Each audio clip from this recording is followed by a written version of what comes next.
Muy buenas tardes. Pues hoy estamos ya por el segundo directo. Estuvimos a la una con ah, Elisa, que nos habló de Australia, y fue una hora magnífica, aprendimos un montón. Y ahora estamos esperando que entre Martín, que nos va a hacer el viaje de, de Uruguay. Creo que ya está por aquí. Déjame ver si consigo que esto... Un segundo. Ahora. Ya está aquí llegando en cualquier momento.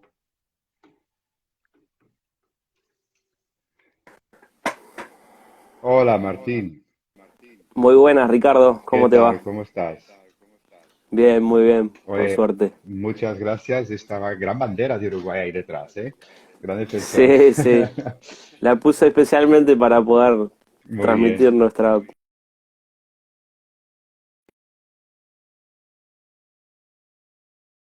Pasado aquí. ¿Me oyes?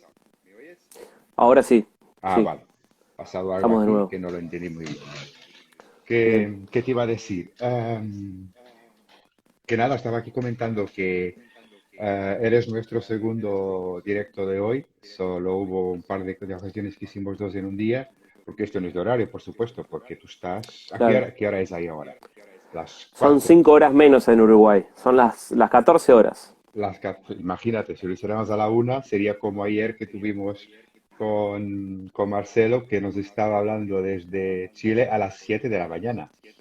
El pobre. Bueno, El pobre. todo un campeón. Eh, pues nada, Martín, muchas gracias por acceder a estos directos. Hola,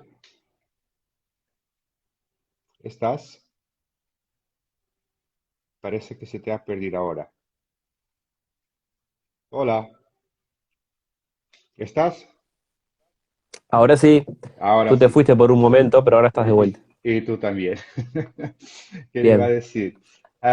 Muchas gracias por hacer estos directos. Esto no es más que una charla para que nosotros que estamos de este lado y otra gente que nos estará escuchando, aprender algo de una forma genérica o introductiva a lo que es Uruguay, en su historia Ujú. vitivinícola, en sus vinos. Ah, en primer lugar, yo que quiero aprender, porque es- Perfecto. mi playa es Portugal, vivo en España, algo sé de España, pero todos estos años siempre vas a lo tuyo y al final lo que interesa también del resto del mundo queda siempre para segundo plano. Y este confinamiento nos está dando una oportunidad de ocupar el tiempo de alguna forma, de conocer la gente, estudiar, de aprender y claro, y por eso mismo estamos. Efectivamente. Entonces, por eso, a ver, intentando presentarte, ah, trabajas con Bodegas Cerro del Toro, ahí que es un proyecto nuevo en Uruguay, según tengo entendido. Si me equivoco en algo, Ujú. por favor, corrígeme. Bien, Ricardo. Ah, ejerciste periodismo en medios escritos diarios de Uruguay, también en un blog de vinos durante cerca de 5 años en El Observador, que es un diario de referencia en Uruguay. También has estudiado enología en la Escuela Superior de Vitivinicultura de Uruguay y terminaste en 2018. Exacto. Sí, A ver, soy bastante nuevo como enólogo, no tanto en el mundo del vino, pero me pasé de sí, ser un periodista, mm, estando en la industria del vino desde ese lado, y hice una metamorfosis y ahora estoy del otro lado del mostrador, del otro lado, directamente en la industria como productor. Es un poco curioso, pero bueno, sí, estrictamente soy bastante nuevo, no soy un niño, ni un jovenzuelo recién salido de la escuela, sí. pero sí recién con el título y de lleno en la elaboración. Sí, tal cual. Y cuéntame entonces, ¿cómo has llegado tú al mundo del vino? Y Empezamos por bueno, aquí. sí, y bueno, y empiezo a hablar un poco entonces de Uruguay, porque todo tiene que ver con eso también. Mm, Uruguay es un país de inmigrantes, estrictamente, de inmigrantes europeos. sí. italianos, gallegos y principalmente después de otras nacionalidades. Y bueno, mi familia se formó con la llegada de mi abuelo a principios del siglo y bueno, en esa época los italianos venían por un futuro mejor, para formar una familia sin ninguna perspectiva, como para salir de una situación que en Europa era conflictiva o era de penuria. Ujú. Y bueno, encontraron en Buenos Aires, en distintas partes de Latinoamérica, y a mi abuelo le tocó en Montevideo. Y bueno, ahí empezó a construir su futuro, y además de su cultura de trabajo, como todos los italianos, los gallegos, la cultura europea de nuestros abuelos y tatarabuelos, Ujú. traían, o desde luego, sus costumbres, ¿no? Y Sí, bueno, si no hay nada más potente para transmitir la cultura que el vino y la gastronomía. Entonces, desde chico mi abuelo nos transmitía el gusto por la comida, por reunirnos en la mesa y por hacer vino. Mi abuelo no era viticultor, no lo es, pero hizo toda la vida vino y hoy que tiene 87 años sigue haciendo su vino personal ujú. de casa. Y bueno, ese fue como digamos, el disparador inicial personal con el vino. Después yo desarrollé mi carrera de periodista y el vino siempre estuvo allí. Hasta que en un momento tuve la oportunidad de empezar a escribir sobre vinos y como te contaba hace un momento, hice una metamorfosis en ese camino que en el vino es solo de ida, no hay boleto de vuelta No, es en el verdad. mundo del vino. Entonces me encontró en un cruce de caminos hace 4 años de estudiar enología para dedicarme a la elaboración, que bueno, es para mí lo que a mí me gusta. O sea, que a ti es algo que también te viene de familia. Porque es curioso que hay una parte, yo creo que es menos la gente que llega al vino por temas de familia que la gente que llega al vino por casualidad. Y es lo que me estoy Por dando cuenta casualidad. de la gente que estamos hablando de estos directos. Yo creo que haya llegado por familia un par de productores. Mm. Los demás, todo por casualidad, o porque estaban en gastronomía, en cocina y se pasaron al vino, o porque buscaban un trabajo donde tenían que hablar idiomas y al final acabaron entrando en una bodega en una parte internacional. Y luego de ahí es como tú dices, una vez entrando al vino no hay retorno. Y actualmente, bueno, entraste con la parte de periodismo, empezaste a entrar en el vino y desde ahí ya no saliste. ¿Y cómo has llegado a la bodega? Fue después del curso de enología, ¿no? Exactamente, sí, sí. Terminando el curso de enología, que aquí es público, es gratuito, Ujú. es una escuela superior. eh, Saliendo de la escuela, ya con el título, me contactan de un proyecto nuevo que se empezó a plantar en 2016, en una zona nueva en Uruguay, que si querés, seguramente vamos a ir comentando sobre la Sí, viticultura de Uruguay, más pero bueno, adelante comentaremos la zona, más sí. adelante. Ahí está. Bueno, pero me contactaron de este proyecto y bueno, no tuve más que decir que sí, porque en realidad tuve mucha suerte con todo eso que tiene de atractivo de empezar un proyecto de cero, ¿no? Construir desde el nombre hasta diseñar los vinos y en eso estamos todavía, desde luego, porque el vino no es un producto de síntesis que uno pueda hacerlo de un día para otro, ni un año ni dos. Es un proceso muy, muy gradual que uno ve las construcciones a mediano y largo plazo. Claro, Entonces, en eso estamos. muy bien. Oye, una cosita, entrando ahora en la historia del vino en Uruguay. Ah, pues tenemos una situación un poco idéntica a la de Argentina y Chile. Eh, a nivel de historia del vino, cómo llegó el vino y que las bodegas empezaron más o menos a partir del siglo XIX, y eso es correcto, ¿no? Es correcto. Y algunas, es curioso que algunas de las cepas originales, en este caso no son francesas, pero sí transalpinas, de origen italiano. Explícanos esto, porque el fuerte de la inmigración era italiano, supongo, ¿no? Italiano y gallego, sí, en Uruguay hay una mezcla. Quizá en Buenos Aires, del otro lado del Río de la Plata, que nos separa, en Argentina hay una impronta mucho más italiana. En Uruguay hay una mezcla muy importante de españoles y italianos, quizá un poco más repartido que en el caso de nuestros hermanos argentinos, que son de una impronta más tana, como se dice aquí. Pero y aparte de esto, según tengo entendido también, incluso a los días de hoy, las bodegas son en su gran mayoría familiares de bodegas de porte pequeño y mediano. Sí, es como la característica general de la viticultura en Uruguay.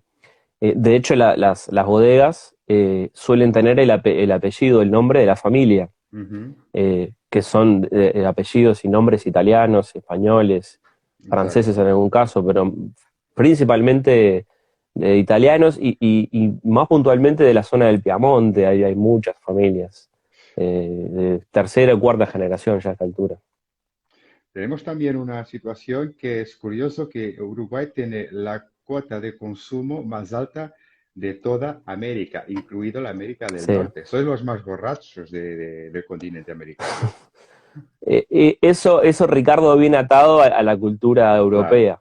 Somos un país de nuevo mundo, pero con una impronta cultural que está muy, muy arraigada. De hecho, se dice que son los vinos más europeos de Latinoamérica, que son los de Uruguay. Sí, en parte sí. Eh, Nosotros tenemos una condición en Uruguay que no sé si se va a poder ver, no en la pantalla, no, Intentamos, pero no- pero nosotros podemos estamos, intentarlo, ¿eh? podemos intentarlo. Nosotros estamos como sabrán, eh, no, no se ve por el brillo. Por el brillo, Nosotros sí. estamos en el medio de Argentina y de Brasil. Sí. Somos un pequeño país que tiene una costa muy extensa hacia el sur del país, Ujú. que va desde frente a Buenos Aires hasta el sur de Brasil. Entonces, la viticultura se da en un contexto con una influencia del Océano Atlántico muy determinante. Aquí ya no hablamos de vinos de montaña, como hay en Argentina principalmente por el grueso en Mendoza, ni tampoco de cordillera y de montaña y del Pacífico como es en Chile. Entonces eso le imprime una condición, sumado a lo cultural que hablábamos recién, muy particular. Son vinos de Nuevo Mundo porque se desarrollan bajo las reglas del Nuevo Mundo. Aquí tenemos una diversidad de variedades, ninguna autóctona, pero se cultiva libremente la variedad que se adapte Ujú. y se exploran terrenos y se hacen vinos, digamos, al no haber eh, denominaciones de origen, apelaciones y nada como se ocurre en Europa. Aquí esas reglas del Nuevo Mundo, esas libertades ocurren muy bien, pero es cierto lo que tú dices, que en el contexto de Sudamérica, si se quiere, hay una tradición más de vino, es el estilo Nuevo Mundo, con esa impronta que te digo atlántica. Sí, porque Somos, vosotros también tenéis un clima muy parecido a la campaña Bordales, a los vinos de Burdeos. Pero aparte de eso, y esto cuando lo estuve leyendo me impresionó porque eso es un país también de ganado, hay que tenerlo en cuenta. No tenéis grandes montañas, según tengo entendido, vais a unos 350 metros de altitud en viñedos, pero tenéis una, suelos con una proporción de materia orgánica muy alta. sí, aquí en Uruguay las maestras en las escuelas, a los niños pequeños, le repiten una frase que nos define define nuestro paisaje y la geografía, que ellos dicen que bueno, hay mucha pradera en Uruguay, no hay montañas, entonces es una penillanura levemente ondulada la de Uruguay. El pico más alto en Uruguay son 500 metros, el más Claro, alto. claro. Y hay una geología muy sedimentaria en la parte interior, y luego en la parte este, que es la nueva zona vitícola en Uruguay, ahí sí hay una geología de serranías cerca del mar, que estamos hablando también de cerros de 120 metros, cerritos serían, pequeños Sí, sí, cerros, sí, sí. hasta 300 máximo, donde hoy se planta, que es lo máximo que hay en Uruguay, 300 metros. Después, tal cual vos lo repasabas, la ganadería en Uruguay, ahora un poco con la agricultura, por esos commodities que hay en el mundo, mucha demanda, como con los granos, Ujú. pero y también la celulosa, que en Uruguay se produce mucho, a partir de la madera, pero la ganadería es en primer lugar. Incluso hay una cuenta muy graciosa, que a nosotros nos hace gracia y la gente del resto del mundo también, que aquí hay el triple de vacas que de personas. Sí, Nosotros sí, somos sí, 3,5 millones de habitantes. Y exacto. bueno, y hay tres cabezas de vaca por cada habitante. Entonces, es realmente un Barbaridad, país ganadero. qué Y barbaridad. si querés, ahí Ricardo viene atado por el tipo de vinos que hacemos también. Porque Claro, nuestra porque variedad luego esto también, emblemática, perdona, perdón, sí, nuestra variedad va, emblemática se adapta muy bien a lo que comemos, que es claro, efectivamente carne roja. claro. Nosotros cultivamos principalmente una variedad de francesa, que es la Tanat, de la Ujú. zona de Madirán, de los Pirineos, y bueno, va de maravilla con las carnes rojas por su alta concentración de polifenoles, de taninos, tiene una rusticidad, una contundencia en la boca que va muy bien con las carnes rojas. Pero de hecho tampoco sois un país muy exportador porque lo consumís prácticamente todo a nivel interno. Sí, se consume mucho, tú lo repasabas, son unos 20, 21 litros de No, consumo no, per cápita por año. no, estamos en 30 y algo, ¿eh? 31, 32 lo he visto. No sé si ha Está bajado, pero bajando, está vale. bajando, sí, sí, está bajando. Pero es curioso porque Pero esto, juntando el tema de clima, de la parte húmeda, de un clima perfectamente con las cuatro estaciones bien definidas, con una cantidad de lluvia moderada para buena.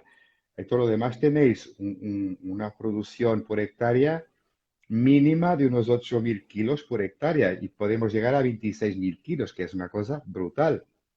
brutal. ¿Bebéis todo Sí, eso? se bebe, sí, se bebe mucho vino y, y bueno, es también la salida que tiene el vino uruguayo, porque fíjate, Ricardo, que al lado de Chile, Argentina, e incluso ahora de Brasil, que se está posicionando como nuevo productor de Sudamérica, nosotros no tenemos mucho para ofrecer en cantidad. Entonces, al igual que en las carnes en el mundo, vendemos calidad y algo curioso, algo nuevo. Eh, Te nombré el Tanat como la variedad tinta principal, Exacto. que bueno, dicho sea de paso, somos el país donde hay plantado más Tanat en el mundo, Porque también incluso es más que una en su uva, zona. pero es una uva también que se adapta a la perfección a vuestras condiciones de terroir, de clima, de todo lo que tenéis. Sí, sí, nosotros tenemos, yo te adelanté que esa condición atlántica, eso nos da, si bien el efecto de humedad del océano Exacto. hace que las mínimas sean un poco más altas, las temperaturas, y las máximas un poco más bajas. Luego tenemos una zona interior central, que es donde se concentra la viticultura alrededor de la capital, Montevideo, básicamente explicada porque los inmigrantes llegaban al puerto de Montevideo, Mm. que es la capital del Uruguay, que tiene 1,5 millones de habitantes, al sur, frente a Buenos Aires. Y alrededor de esa capital se instaló la viticultura y otras actividades agrícolas, desde luego. Y ahí se da el 2/3 de la viticultura en Uruguay, son suelos más sedimentarios, algunos muy, muy interesantes realmente, con esas arcillas expansivas y el carbonato de calcio, que ahí los tintos se dan de maravilla. Y luego, como que te contaba hoy, más hacia el este del país, siempre sobre la costa, yéndonos hacia Brasil, hay una influencia mucho más marcada del océano Atlántico, ya estricto, salvaje, como vendría a ser el norte de Portugal o las Rías Baixas, Exacto. y suelos un poco distintos a lo que se ve alrededor de Montevideo. En la zona este, fundamentalmente el departamento de Maldonado, hay suelos graníticos con esquistos, cuarzos y distintos tipos de una geología muy, muy diversa e interesante, que eso, sumado a las serranías moderadas que tenemos nosotros y la influencia del mar, nos entrega condiciones muy interesantes. Yo te diría sobre todo para blancos. Los vinos blancos en Uruguay tienen mucho futuro, tienen un presente interesante. Sí, Hace muy poquito nos visitó. más adelante te voy a preguntar algo de los blancos porque es algo que también he leído, que me parece muy curioso. Pero cuéntame ahora, por favor, aparte de que me parece que un apunte que tendría que haberlo dicho más atrás, que es también interesante, que en Uruguay las bodegas tienen el concepto de enoturismo enoturismo muy Sí, vinculado. Es algo que es como casi como una condición inacta de la bodega. Nace la bodega, pero nace con el enoturismo. El concepto de venta de vino en la bodega, sí, que es algo muy interesante. Y creo que eso también acerca, hace que la gente, el consumidor, se acerque más al consumo del vino. sí, efectivamente. De hecho, los proyectos nuevos vitivinícolas en Uruguay y los tradicionales adaptados a la nueva realidad tienen al enoturismo como primera opción. Primero, desde el punto de vista económico, porque las visitas y las ventas del vino directamente es totalmente beneficioso para las empresas. Claro, Y después, porque en realidad, como yo te decía, Ricardo, en cantidad, en volumen, en dimensiones de negocios, no podemos competir con nadie. Entonces, lo que termina haciendo Uruguay es vendiendo una experiencia, claro. vendiendo un lugar, una historia, ahora también descubriendo estas zonas nuevas, como te digo, en Maldonado. Y entonces el enoturismo sí está muy impregnado y es un modelo de negocios que está en las grandes, en las chicas y en todo tamaño de bodega. Porque además uno puede vender directamente sus productos, lo puede explicar, le puede agregar un valor que sí que es muy importante. O sea, hoy por hoy te diría que es lo habitual que los proyectos que tengan una ambición de crecimiento tengan enoturismo, desde luego. Muy bien. Es que es muy interesante y creo que ahí es importante además, que Mm. tenés este concepto más de enoturismo más intrínseco que aquí en Europa. Sí, Ah, además, Ricardo, déjame agregarte que en esta zona nueva que te digo del este, es alrededor donde se da el turismo muy regional. Hay sí, un balneario, una ciudad costera que es muy famosa en Sudamérica, seguramente también en alguna parte de Europa se conozca, que es Punta del Este, sí, que es un balneario top, es con mucha atracción. Los argentinos de primer nivel no eligen ir a las playas de Brasil o Mar del Plata o alguna zona de Argentina, sino que lo más exclusivo del cono sur estoy hablando. Después en el Caribe tenemos desde luego zonas de vacaciones muy importantes, ¿no? Pero en el claro. cono sur está ese punto de atracción que es Punta del Este, que curiosamente la viticultura moderna en Uruguay se da alrededor de esa zona, porque está cerca del mar, porque ahí tiene suelos pedregosos. Entonces, ese también es un punto de atracción. Hay una inversión, por ejemplo, en Uruguay muy reciente de un magnate petrolero argentino que se llama Alejandro Bulgeroni, que tiene bodegas en Argentina, en Italia, en distintas partes del mundo, que eligió Maldonado, muy posiblemente también atraído por esa combinación del enoturismo. Es algo, sinceramente, para desarrollar. Y luego también tenés un cuidado en las viñas, un cuidado estético muy interesante, porque tenés todas estas planicies Mm, como si fueran campos de golf. Incluso cortáis el césped con máquinas entre los viñedos. Eso también ayuda a retener el agua en zonas más secas, este césped. sí, Ayuda a retener el agua para el riego de la propia vid. O sea, son dos cosas que también utilizáis sí, el concepto estético también en favor de la parte hídrica, alimentación hídrica de la vid, sí. que es curioso. Tenés un sistema también bastante avanzado de viticultura. Sí, en Uruguay es bastante dura la viticultura, no es como Mendoza o Chile que llueve, hay muy poca agua, pluviometría por año. Aquí en Uruguay la media en el sur es entre 1.000 y 200 milímetros por año, Ah, que es mucha agua, y más hacia el norte que hay menos viticultura, pero la hay, puede superar los 1.500. claro. Bueno, es como hay una zona de Francia, como tú mencionabas hoy. Eso también hace que se trabaje mucho sobre el viñedo. En Uruguay no es posible la viticultura orgánica, es muy pequeña las experiencias que hay por toda esa cuestión de las lluvias. Sí. No te olvides que estamos cerca del mar, con esa humedad, con las lluvias y todas las enfermedades de la vid se propagan muy rápidamente. Entonces, lo que hay acá es una viticultura sustentable, tratando de hacer un manejo de suelos, como tú recién mencionabas, y sí, el sistema de conducción de las vides en Uruguay típico es la espaldera alta. Ujú. Entonces, sí, son esos surcos que se ven a lo largo de esas planicies levemente onduladas, que son paisajes muy bonitos, realmente. Muy bien.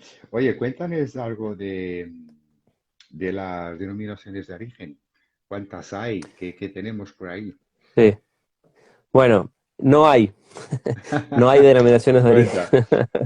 No hay. Sí, no, nosotros tenemos un instituto regulador que se llama INAVI, por la sigla Instituto Nacional de Vitivinicultura, que es de gestión público y privado. Está el gobierno, con el Ministerio de Ganadería, Agricultura y Pesca, y luego la industria, representada por distintas gremiales, Mm, por viticultores, bodegueros y distintos empresarios vinculados.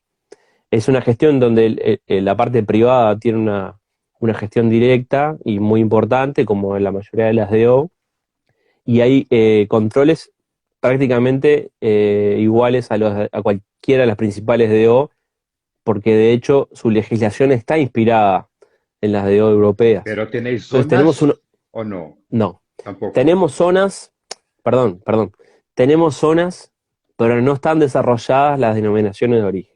Vale. En Uruguay son 6.100 hectáreas de viñedo, todo el país. Solo. Entonces, es muy pequeño como para desarrollar una denominación de origen con 400 hectáreas. Hay terreno, lo más importante, hay masa crítica y hay cosas distintas para mostrar y diferenciarse.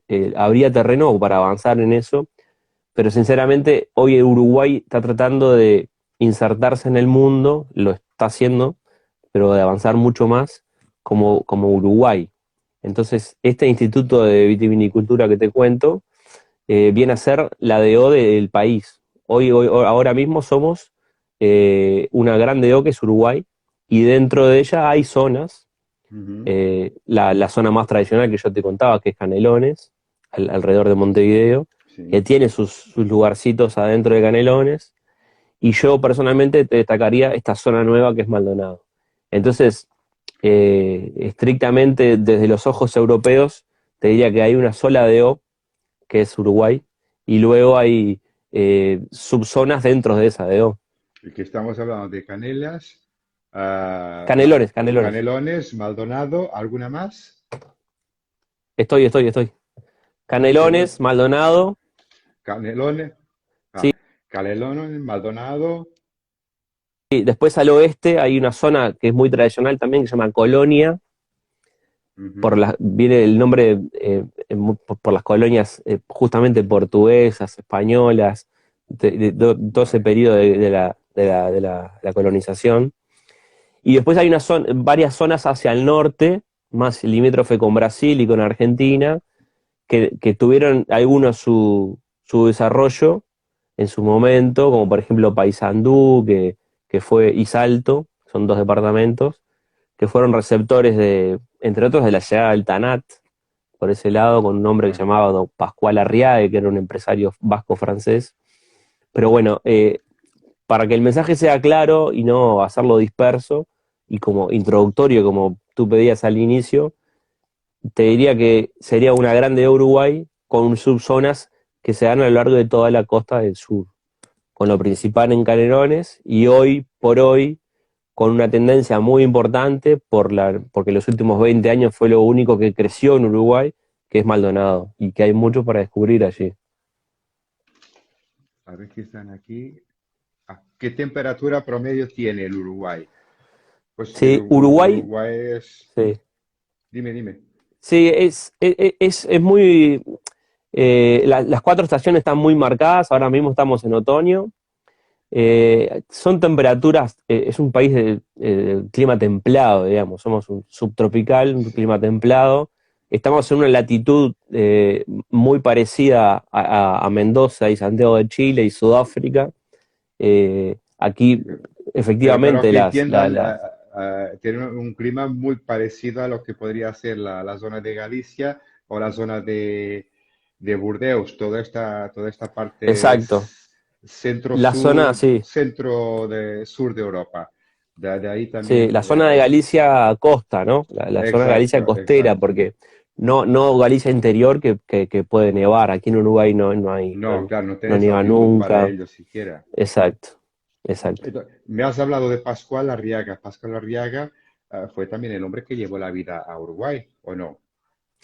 Sí, Pascual Arriague era un inmigrante vasco-francés que tenía sus negocios, entre otros un saladero para salar las carnes, en la zona de Salto, más al norte del Uruguay, Exacto. limítrofe con Argentina.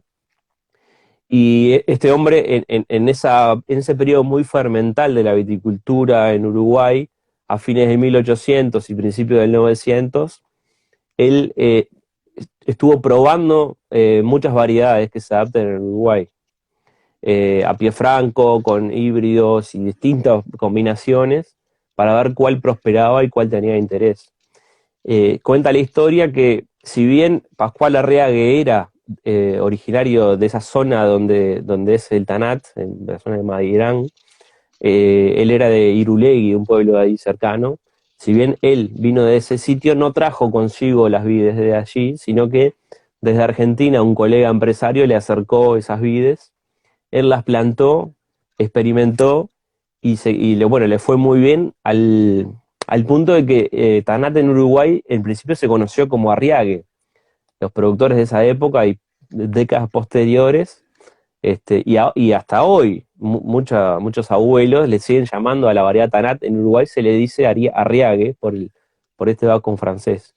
Eh, a él le debemos que tener una identidad muy marcada con los vinos con Tanat, porque como yo te decía, Ricardo, aquí hay muchísimas variedades francesas, no todas, pero hay muchas. Acá se cultiva, bueno, además de Tanat, Merlot, Chardonnay, Sauvignon Blanc, por los blancos que hablamos hoy. Bueno, hay un montón más francesas. Hay algunas italianas, de algunos que lo desarrollan. Puede ser, bueno, hay Barbera, Nebbiolo, y hay una cosita Ujú. más, no es lo principal. Y ahora se incorporó una que está teniendo mucho Pero, éxito. ya vamos. Sí, Vamos, dejamos dejar eso para el final. Y ya lo entiendes por qué, ¿no? la secreto para el final. Bien. Ya, no es secreto para que lo sabe, pero lo entiendes por qué para el final, ¿no? Dime una cosa, la más plantada es el Tanat. Sí, la cuarta parte del viñedo en Uruguay es Tanat, un Es Tanat. 25% aproximado. Perfecto. Nos habíamos hablado del suelo que era muy, muy orgánico, materia muy orgánica, pero tipos de suelo. ¿Qué podemos encontrar por ahí?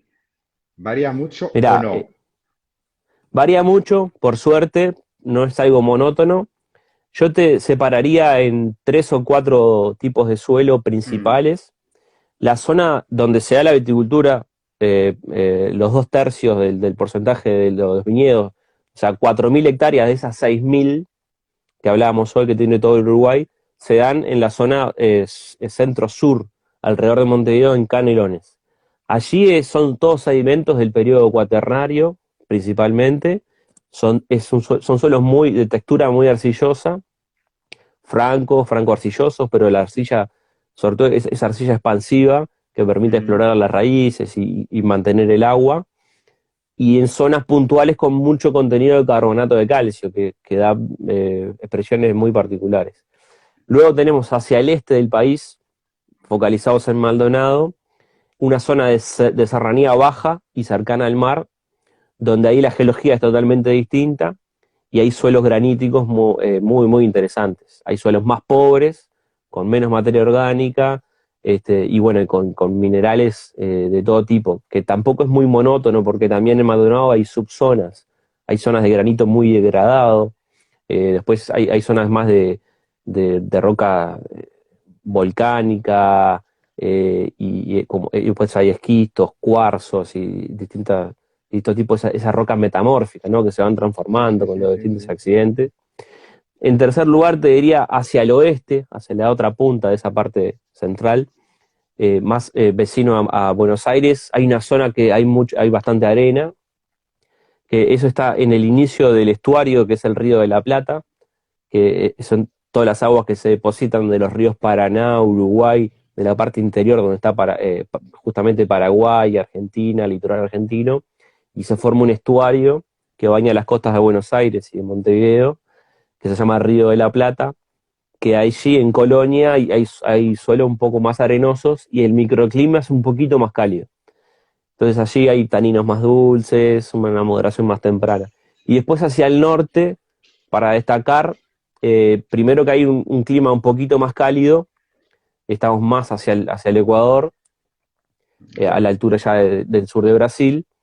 La temperatura y la insolación ahí marca su impronta en los vinos un poco más concentrados, más alcohólicos. Y en cuanto a suelos, hay una zona que se llama Ribera, que tiene unas areniscas rojas, que también y suelos muy profundos, que es muy interesante. Lamentablemente hay solo 2 productores allí, hay 30 hectáreas, pero bueno, son zonas donde también ocurre la viticultura. Yo te diría que básicamente hay una zona centro-sur, interior, muy sedimentaria, y después en el este una zona muy pedregosa, una geología mucho más diversa e interesante. Que eso también es lo que atrae a la nueva viticultura. Esas serranías con pendientes, topografías, plantar en la ladera de los cerros y tan cerca del mar es lo que atrae. Una cosa, una pregunta. ¿La filoxera también os ha tocado o no? También. Sí, sí, sí, nos Y tocó ahí el muy único país fuerte. que se ha salvado ha sido Chile. Sí, y claro, lo que pasa es que Chile tiene una barrera natural o 2 Claro, barreras naturales muy potentes, el claro, Pacífico y la cordillera de los Andes. claro. Sí, aquí las plantaciones son con portainjertos resistentes, todas, 100%. Puede quedar alguna planta que por selección natural, un viñedo un poco aislado, haya quedado y resistió, pero no, la viticultura acá es con portainjertos americanos resistentes. Oye, me ha llegado también la información que las primeras cepas que habéis plantado en Uruguay que se plantaron fueron también del moscatel de Hamburgo. Sí, es una variedad muy tradicional en Uruguay. Eh, es un poco difuso la llegada de las primeras vides a Uruguay. Algunos libros de historia mencionan a unos inmigrantes de Canarios, de las Islas Canarias, que vinieron a poblar la ciudad de Montevideo ni bien se fundó. Eh, Allí hay registros históricos de las primeras parras en casas de familia, ¿no? Desde luego, Sí, sí, serían sí. de moscatel de Hamburgo, moscatel de Alejandría, para consumo personal y para hacer los vinos, ¿sí? Y el moscatel de Hamburgo es una variedad muy importante en Uruguay, si no es la segunda, puede ser la tercera en cantidad, porque es la que abastece los vinos de mesa, ¿no? Vinos en dama juana, a granel, es muy tradicional en las casas. Ahora está mutando un poco la conducta del consumo, por suerte, hacia los vinos más finos y con un poco más Claro, de también. interés. Pero lo habitual, claro, lo habitual, lo tradicional, son los vinos tintos de mesa a partir de Tanat y los vinos rosados o claret, a partir Claro. de Moscatel de Hamburgo. Sí, es muy tradicional. Y llevando ya, siguiendo por el tema de las variedades, ¿qué variedades entonces dentro de las tintas son las más utilizadas y dentro de las blancas? Bueno, ya hablamos del Tanat Sí, bastante, es sí. muy importante. Aparte, nos da posibilidades tiene una identidad muy marcada el Tanat, pero con los años los técnicos hemos desarrollado distintas formas de trabajarlo y hoy hay Tanat con una vocación de guarda muy importante, Ujú, con pasaje por barrica de roble o no. Tanat jóvenes, ahí se hace algunos incluso al estilo Beaujolais, con maceraciones carbónicas, se hacen Tanat Rosé también. Y bueno, es una variedad para nosotros, todo el mundo hace Tanat. Luego Merlot sería en segundo lugar, porque en realidad en estas condiciones que comentamos climáticas y de suelo se desarrolla muy bien. También es muy multipropósito porque si uno quiere hacer un vino común de mesa, puede exigirle a Merlot 15.000 o 20.000 kilos por hectárea y uno tiene una uva regular como para un vino común, pero también puede hacer grandes vinos con menos de 10.000 kilos, 8.000, 6.000 incluso. ujú. Después te diría como, no de las principales, porque puede haber alguna otra, pero muy cercanos hay algunas variedades que se están desarrollando muy bien hoy en Uruguay por la expresión y por la demanda, como Cabernet Franc. Y después hay algunas nuevas que son cruzamientos genéticos, que ahora están muy de moda por la resistencia a las enfermedades. Y ahí quiero mencionar a Marcelán, que es un cruzamiento de Garnacha y Cabernet Sauvignon, que realmente da vinos muy interesantes, muy frutales y también es muy resistente a enfermedades. Eh, lo que se da también en Uruguay es que estamos buscando justamente eso, de desarrollar variedades que se adapten a nuestro terreno. Este, Por ejemplo, Cabernet Sauvignon es muy difícil de cultivarla todos los años con una calidad excepcional.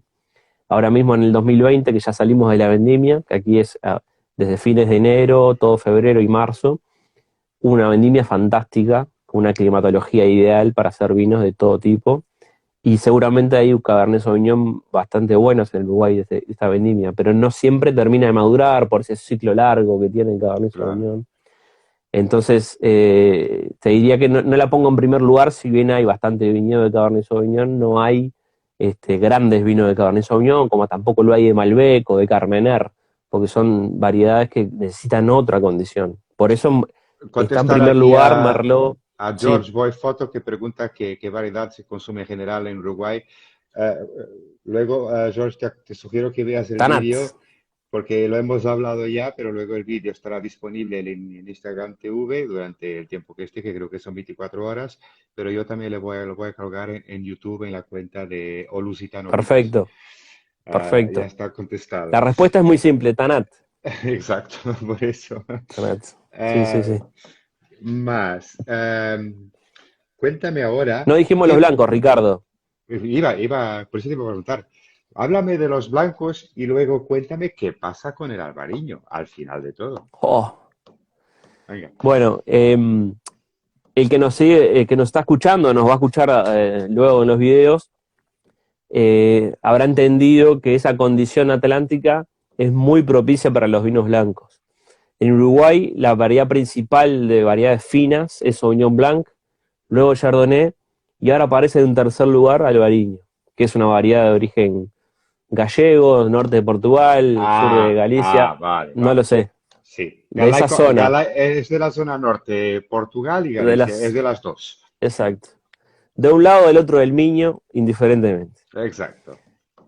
Ahí está. Que aquí en Uruguay llegó de una forma muy curiosa, o no tanto en realidad, porque la trajo un productor que tiene raíces gallegas, que se llama Bodega Bouza, con B larga y Z, Bouza, y él plantó su viñedo plantando Tanat, Merlot y variedades de Chardonnay, pero también quiso incorporar alguna variedad solo con el espíritu emocional, Ujú. entonces de sus raíces. Entonces probó con Tempranillo y con Albariño. Con Tempranillo, si bien hace un vino muy bueno, realmente, porque es una bodega de mucha calidad, no le fue bien desde el punto de vista productivo, porque es una variedad de secano, Sí. Tempranillo directamente. Pero todo lo contrario con Albariño, tuvo un éxito fantástico. La variedad se siente como en casa aquí en Uruguay, porque estamos en la costa,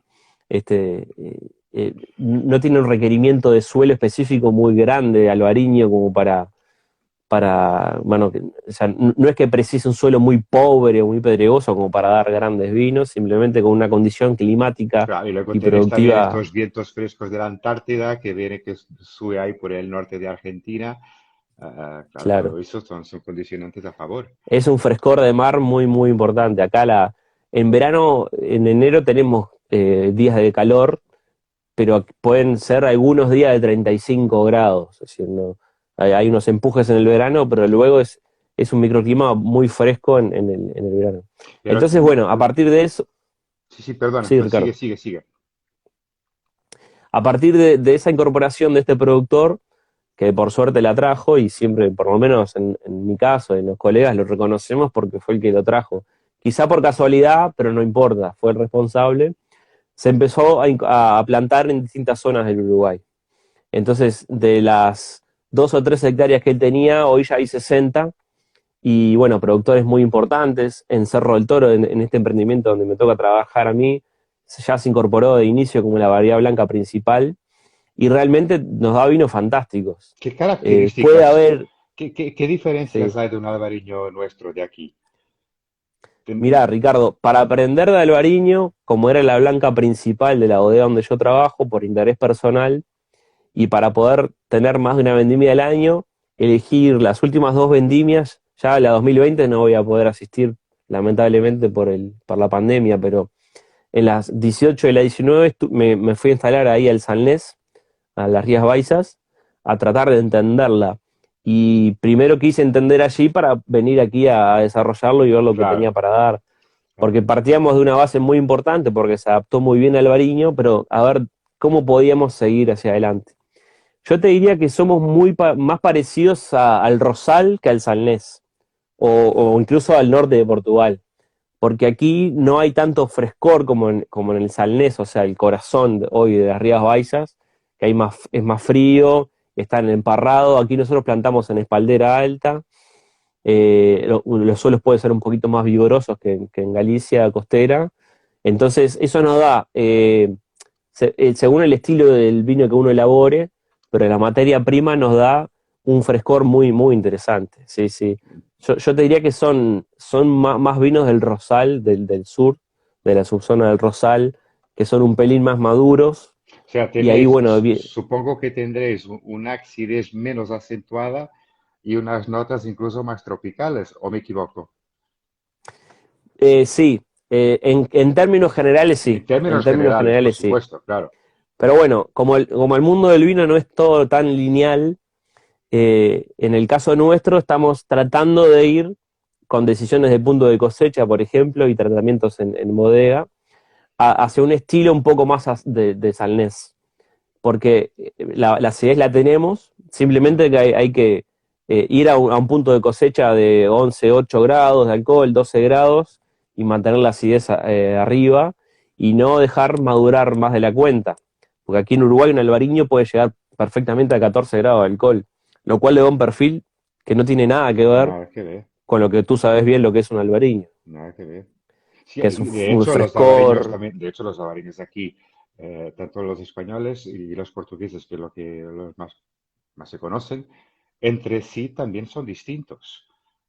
Son. La uva es la misma, la vida es la misma, pero el proceso de vinificación, yo creo que aquí, como en Portugal, varía un poquito o se difiere un poquito de España, luego tienes también características un poquito distintas. No a nivel de acidez, no, nada de eso, pero en cosas tan sencillas como más exuberantes en nariz y menos en boca, y en otro sitio al revés. Ah, y ahí seguro que yo creo que tiene que ser muy interesante. O sea, Sí, me quedas a deber una si se botella de quiere, esas para probarlo. efectivamente. Cambiamos, Sí, cambiamos. sí, cambiamos, cambiamos. Sí, ahora pensando contigo, quizás sea así, un poquito más maduro y más tropical, y Por un eso. poquito menos de acidez. Pero son vinos vibrantes, ¿no? O sea, no son vinos, no son chardonnay masticables, sino siguen siendo albariños. Una pregunta, Acá, ¿está permitida la sí. corrección de acidez en Uruguay? Sí, está permitida, sí, Ok. sí. Dentro de los parámetros como en todo el mundo, ¿no? Sí, sí, Ujú. sí, sí. Vale, vale. Sí, pero realmente en los blancos no hay necesidad, no hay necesidad. Porque acá nosotros medimos en sulfúrico, quizá en España se mide en tartárico, pero estamos hablando que un vino blanco aquí en Uruguay no tiene menos de 4 gramos por litro de ácido sulfúrico, que sería 6 gramos de acidez. O sea, la frescura de la condición en Uruguay nos da acidez muy marcada. Son vinos con una frescura muy importante. Sí. Curioso. Acidez no nos falta. En Uruguay no nos falta. Y otra cosa, tipos de vinos que podemos encontrar en Uruguay. ¿Solo tranquilos o hacéis otras cosas como generosos, espumosos, dulces, Mm. late harvest? Sí. ¿Qué hacéis por ahí? Como buenos representantes del Nuevo Mundo, el portafolio de las bodegas en Uruguay suele ser bastante amplio, Mm. porque aquí hacemos todo tipo de vinos blancos, rosados, tintos jóvenes, tranquilos, de guarda, también hay licorosos y hay espumantes. Si bien hay licorosos, pero casos muy puntuales como para completar el portfolio, ¿Pero licoroso y fortificado o no? fortificado y generalmente a partir de tanat, De Tanat. por toda esa expresión que tiene. Si hay, en Uruguay los productos generalmente se llama licor de tanat, que es ¿Y como lo el estilo fortificáis Porto, con alcohol o con aguardiente? con alcohol vínico. Con alcohol vínico. Sí. Curioso. Pero son productos muy puntuales que creo que tienen la vocación de completar una oferta. Ujú. Después sí te destacaría los espumantes uruguayos. Espera, pero en estos licorosos que llamáis vosotros, ¿son más de cara son más secos o más dulces? ¿Más de cara a aperitivo o a postre? Porque vosotros en No, Sudamérica no, no, sois no, muy no. golosos. Supongo que son más Sí, dulces. sí, sí. En el caso de los licorosos, el licor Tanat, sí, estamos hablando de 40, 60, 80 gramos de azúcar por litro. Ah, Sí, eso sí, no es son vinos dulce. dulces de Eso postre. no es dulces. Dulces hasta a partir de 80, 90. Ah, está. Está bien, está bien. Somos golosos, No, pero no tanto. no. Vale, vale. Bueno, no, y te decía Ricardo que sí destacaría, y creo que hay algo para descubrir en los espumantes. Si bien no hay una gran industria de espumantes, también lo colocaría como algo exótico dentro de los productores. Todo esto que hablamos de los blancos tiene total lógica con la calidad de los espumantes. Acá la acidez natural, la expresión del frescor de la uva nos Sí. da la posibilidad de hacer muy buenos O espumantes. sea, Sí. Y bueno, y con toda esa cultura europea que hay y del estilo, realmente hay espumantes y utilizáis interesantes. el método tradicional, supongo. Se usa el método Champenois. Algunas empresas nuevas en el mercado, hay dos o tres tienen Charmat, pero no es lo más extendido. Es el método Champenois, sí, desde luego. Entonces tenemos tranquilos, generosos, por decir de alguna forma, porque son Mm. generosos. Tenemos espumosos y algo más. Sí, bueno, en realidad yo te desarrollaría un poco el panorama de los tranquilos. Ah, Aquí no hay una regulación para lo que es reserva, gran reserva, crianza o demás.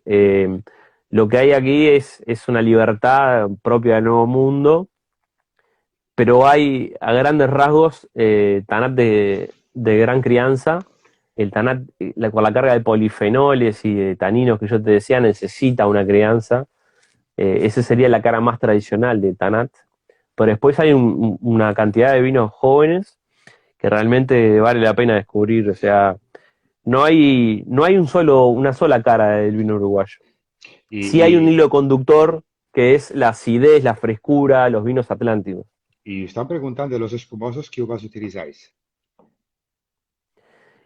Fundamentalmente Chardonnay, en primer lugar, también Pinot Noir, y algún productor puede usar, de hecho lo usa, a Viognier, que es otra variedad blanca también que Claro, está, sí, sí, sí. y puede haber algunos Sauvignon Blanc o Trebbiano también se usa, pero fundamentalmente Chardonnay, Pinot Noir y Pinot Noir. Oye, muy interesante todo esto. Cuéntame Que de ahora, hecho, fíjate, Ricardo, Pinot Noir también es una variedad que no está en primer lugar, pero también se produce por esa condición fría que tenemos o fresca. claro, claro. Este, hay cosas también interesantes en Pinot Noir. Oye, cuéntame una duda que me ha quedado. Yo me voy a una vinoteca para comprar un par de botellas. ¿Cómo sé qué vino uruguayo debo comprar si quiero un vino para tomar al mediodía con una comida normal y corriente y quiero una otra botella de un vino más especial? ¿Cómo me guío en una etiqueta de Uruguay para elegir este tipo de Sí, vinos? bueno, esa libertad nuevo mundista es difícil, Pues pero ayúdanos. bueno, seguramente si vas a una vinoteca que no es en Uruguay, haya Tanat. Entonces ahí en Tanat rápidamente hay que identificar si tiene crianza en roble o la añada que nos presentan o no. Y yo te Ujú, recomendaría probar un Tanat joven, que hoy están muy bien logrados realmente. ujú. Hasta hace 20 años atrás o 30 eran muy difíciles de acercarse al Tanat, pero hoy con maceraciones más cortas, con punto de cosecha mejor logrado, se hace mucho más amable el Tanat. Ujú. Después te pediría por favor que pruebes un blanco, porque en realidad nuestros hermanos en Mendoza, en Argentina, están haciendo muy buenos blancos, pero de otro perfil. Ellos buscan la frescura en la altura y nosotros la tenemos con el Atlántico. Entonces, y dicho sea de paso, con un albariño yo creo que podría tener un acercamiento muy importante. Son realmente vinos atlánticos, entonces van perfecto para la comida. Son vinos para comer los vinos uruguayos. Eso te lo aseguro. qué interesante. No, es que queda siempre esta duda, porque nosotros como estamos tan acostumbrados a las DOs y a la clasificación por tiempo de crianza, o en fin, de alguna forma, ese es el hecho orientativo.